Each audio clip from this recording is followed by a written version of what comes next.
કેશોદમાં વેપારીઓના પતરા ઓટલા તોડવાને બદલે ભૂમાફિયાઓના દબાણ દૂર કરવા રજૂઆત। કેશોદમાં પતરા કાઢવાના બદલે આડેધડ ઊભા રહેતા પેસેન્જર વાહનો સામે પગલાં લેવામાં આવે તો ટ્રાફિક સમસ્યા હળવી બની શકે છે। કેશોદ નગરપાલિકા વિસ્તારમાં દાદાનું બુલડોઝર તારીખ 3 ડિસેમ્બરથી 2 દિવસ ડિમોલેશન ડ્રાઈવ હેઠળ ચાલવાનું છે, જે અંગે શહેરમાં રિક્ષામાં જાહેરાત કરી દબાણકર્તાઓને જાણ કરી સૂચના આપવામાં આવી છે। કેશોદમાં પસાર થતા મુખ્ય માર્ગ અને મકાન વિભાગ પાસેથી સાંભળી લીધા બાદ રિબિન પટ્ટીમાં આડેધડ કબજો, રિવાઇઝ પ્લાન મૂકી બિન ખેતી ઉપરાંત ખાણીપીણી વાળા કબજો કરી બેઠા છે, જેની વિરુદ્ધ કાર્યવાહી કરવામાં આવશે તો લેખી લાગશે। કેશોદ શહેરમાં ભૂમાફિયાઓ દ્વારા સરકારી જગ્યાઓ અને નદી નાળા વોકળામાં જાહેર માર્ગ પર ગ્રીન ઝોન માટે અનામત રાખવામાં આવેલ છે।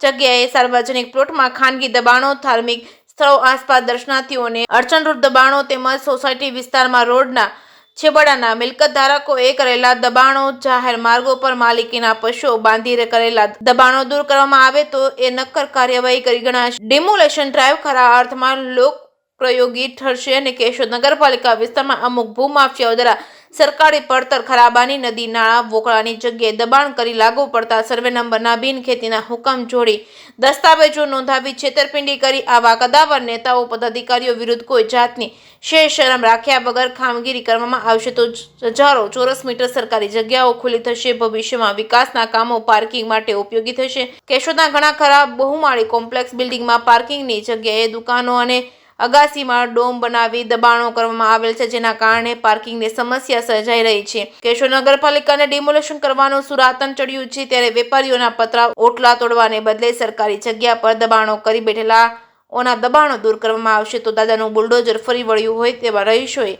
અહેસાસ થશે। કેશોદ હિતરક્ષક સમિતિના કન્વીનર રાજુભાઈ પંડ્યાએ લેખિતમાં કેશોદ નગરપાલિકાના અધિકારીઓને પદાધિકારીઓને કરી સરકારી જગ્યા ઉપર દબાણો કે જે દબાણો દૂર કરવા રોજ કામની નોટિસ ફટકારી છે અને સમય મર્યાદા પૂરી થઈ ગઈ હોય એવા દબાણો દૂર કરવા માંગણી કરી છે। કેશોદ નગરપાલિકા દ્વારા ફોટા પડાવવા પૂરતી કામગીરી કરવામાં આવે છે, નક્કર કાર્યવાહી કરવામાં આવે છે, એ તો હવે આવનારા દિવસોમાં જ ખબર પડશે।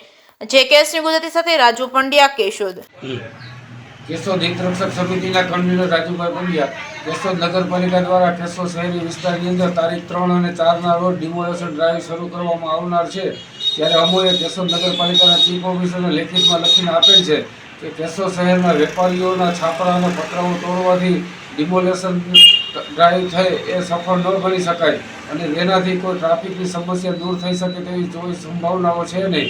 ત્યારે અમો પોતે ખુદે કેશોદની અંદર વિવિધ વિસ્તારોની અંદર 4 થી 5 જગ્યાએ ગેરકાયદેસર સરકારી જગ્યાઓમાં બાંધકામ થયેલા છે, જે બાંધકામો દૂર કરવા માટે થઈ અને અમોએ ફરિયાદ કરતા પંચકામ રોજકામ કરી અને નોટિસ આપી અને 3 વખત નોટિસ આપીને નોટિસની સમય મર્યાદા પૂરી થઈ ગયેલી હોવા છતાં આવા ગેરકાયદેસર બાંધકામો તોડવામાં આવેલ નથી।